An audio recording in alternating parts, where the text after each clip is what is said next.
सर्व धान उत्पादक शेतकऱ्यांना मला अतिशय महत्वाची बातमी द्यायची आहे की धान उत्पादक शेतकऱ्यांना शासनाने हेक्टरी 20,000, 2 हेक्टरच्या मर्यादेत 40,000 रुपये बोनस जाहीर केला होता। आपल्याला कल्पना आहे की मागील वर्षी आपण खूप लोक कल्याणकारी योजना राबवल्या, मुख्यमंत्री लाडकी बहीण योजना असो, लेक लाडकी योजना असो, पीएम किसानच्या धर्तीवर सीएम किसान म्हणजे 6,000 केंद्र सरकारचे, 6,000 राज्य सरकारचे, नुकसान भरपाईची एनडीआरएफ एचडीआरएफच्या निकषाच्या बाहेर जाऊन मदत, 1 रुपयात पीक विमा, त्यासोबतच राज्यात मोठ्या संख्येने आपण पायाभूत प्रकल्प, सुविधेचे प्रकल्प या ठिकाणी उभे केले। मोठ्या प्रमाणामध्ये रस्त्यांची आणि इतर इन्फ्रास्ट्रक्चरची कामं आपण सुरू केली। त्यामुळे थोडंसं सरकारच्या तिजोरीवर थोडंसं आर्थिक ताणी पडलं होतं, निवडणुकाही झाल्या आणि मोठ्या प्रमाणामध्ये एका बाजूने विकास काम, दुसऱ्या बाजूने वैयक्तिक लाभाच्या घरकुल सारख्या असंख्य योजना ज्यामध्ये देशामध्ये महाराष्ट्राने विक्रम केलेला आहे। राज्याचा वित्त व नियोजन राज्यमंत्री म्हणून जेव्हा कुठल्याही फेसबुकवर मी पोस्ट करत होतो तेव्हा अनेक शेतकरी धानाचा बोनस मिळाला नाही अशी तक्रार करत होते।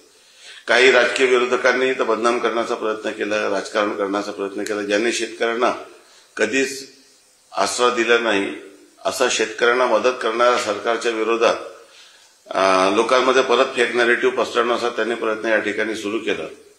ज्यांनी शेतकऱ्यांना मोफत वीज देऊ असं 2004ला सांगितलं होतं आणि निवडणुकीच्या नंतर ते बदलून गेले, परंतु आपल्या सरकारने 7.5 हॉर्सपावरपर्यंत शेतकऱ्यांचं कृषी पंपाचं इलेक्ट्रिक बिल माफ केलेलं आहे। हा देखील एक मोठं ताण आहे, ज्याच्यामुळे मागच्या वर्षी सुमारे 19,000 कोटी रुपयाचं कृषी पंपाचं बिल राज्य सरकारला भरावं लागलं।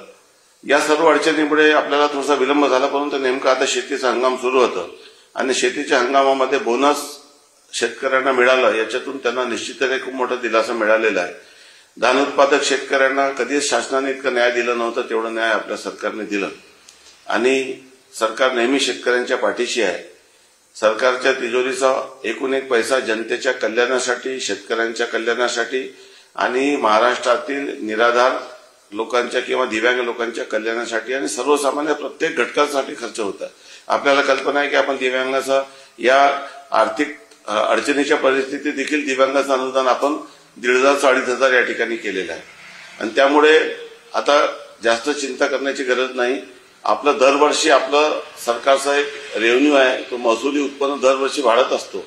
त्यामुळे थोडंसं आपण खर्च जरी जास्त केलं, परंतु महाराष्ट्र सरकार एक सक्षम आहे आणि हळूहळू आपल्याकडे जे आपल्या सरकारचा इन्कम आहे त्याचे सोर्स देखील वाढत आहे आणि दरवर्षी एक आपलं उत्पन्न वाढीचा एक ग्राफ आहे जो सातत्याने वाढत असतो। त्यामुळे आपण या सर्व आर्थिक संकटातून बाहेर येणारच आहोत, परंतु काही जे लोकांमध्ये भ्रम निर्माण झाला होता, आपण अजिबात काळजी करू नका। या परिस्थितीमध्ये देखील शेतकऱ्यांना पूर्णपणे जे बोनसचा शब्द दिला होता तो बोनसचा शब्द पाळण्यात आलेला आहे आणि भविष्यामध्ये निश्चितच जे निर्णय शेतकऱ्यांच्या हितासाठी असतील ते सरकार करेल आणि सर्वसामान्य सर्व घटकाला सरकार न्याय देईल, एवढंच या निमित्तानं मी सांगू इच्छितो। ज्या लोकांनी चुकीचं भ्रम पसरवलं किंवा काही लोकांनी सोशल मीडियामध्ये कॉमेंट बॉक्समध्ये बोनस मिळाला नाही वारंवार ही जी मागणी करत होते, या सर्व लोकांना माहिती व्हावी म्हणून मी हा व्हिडिओ टाकत आहे। माझी सर्व शेतकऱ्यांना आणि सर्व कार्यकर्त्यांना आणि सर्वांनाच विनंती आहे की आपण हा व्हिडिओ जास्तीत जास्त शेअर आणि लाईक करा आणि महाराष्ट्राच्या सरकारने दिलेला शब्द पाळलेला आहे हे आपण प्रत्येकाने लक्षात घ्या आणि केलेली प्रत्येक वचनं हे टप्प्याटप्प्याने आम्ही पूर्ण करू, एवढं आपल्याला सांगतो। धन्यवाद। जय हिंद, जय महाराष्ट्र।